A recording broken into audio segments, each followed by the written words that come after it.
That's all I know. That's all I know.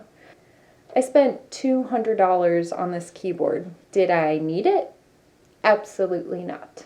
But here was my thought process right before purchasing it. Man, I'm really lonely.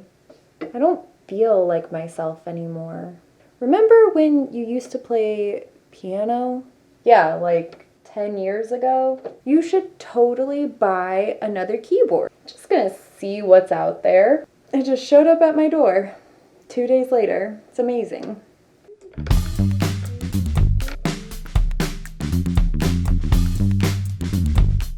This feels so much better. If the whole story about the piano sounds familiar, then stick around because today we're going to be talking about emotional spending. What it is, how it impacts your budget, how to be more aware of when it's happening, and what you can do to reset yourself if you feel an impulse purchase coming on. Emotional spending is when you buy something for yourself to make you feel better, even if you tell yourself it's something that you need. Oftentimes it's a result of feeling stressed out, bored, unhappy, underappreciated, and a variety of other uncomfortable emotions. So let's get something out of the way real quick. We all emotionally spend, whether we know it or not. The key here is talking about emotional spending so that we can all become more aware of when the act of emotional spending is happening. Money is emotional. We just need to make sure that we're finding a good balance between our budget and our play money. Spending money can easily become a coping technique when we're not feeling our best. It might make us feel better in the moment, but usually there's a feeling of guilt that follows after making that purchase. The truth is, when we think life isn't going our way, spending money is something that we can control. Have a bad day at work? Buy some new work clothes so that you feel more mentally prepared for next week. Feeling really stressed out?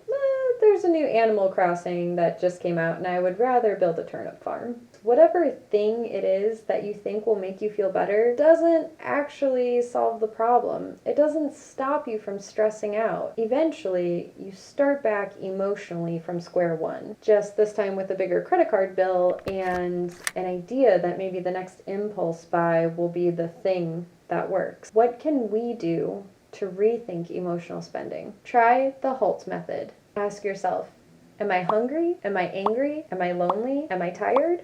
The HALT method allows you to consciously check in with yourself before buying something to fill one of those needs. The idea is to stop and think about your needs in that moment. Here are a list of some other things you can do to avoid impulse purchases and emotional spending.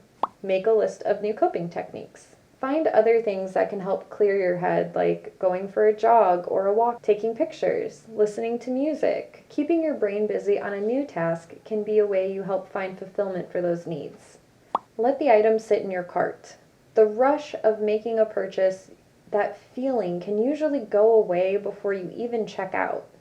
A great rule of thumb that has kept my personal emotional spending in check, I go into the store, find that item first, put it in my cart. I then go around and do the rest of my shopping, and by the time I come back and I'm ready to check out, I look at the item and really think about if it's something that I actually need. Most of the times, it's not something that I actually need, and I just go put it right back.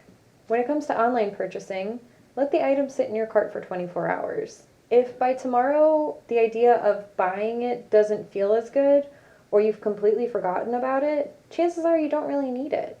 Start a journal. If you feel the urge to make an impulse purchase, write down some things that maybe happened that day or that week leading up to it to see what feelings you're having that led to wanting to make those purchases.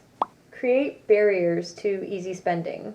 If you know that there's a specific store or website where you easily overspend, try removing your automatic credit card information from it so that the next time you make a purchase, you actually have to enter it all in. Making the process longer can help you decide whether or not you really need to make those purchases. Remember, your financial health and your emotional health work closer together than we think. There is no shame in treating yourself. Just practice budgeting and saving for those bigger items or a shopping spree. Well, that's it. Thanks for watching. For more financial advice, make sure to subscribe to our YouTube channel and follow us on Facebook. That's everything for now. See you guys next time. Bye.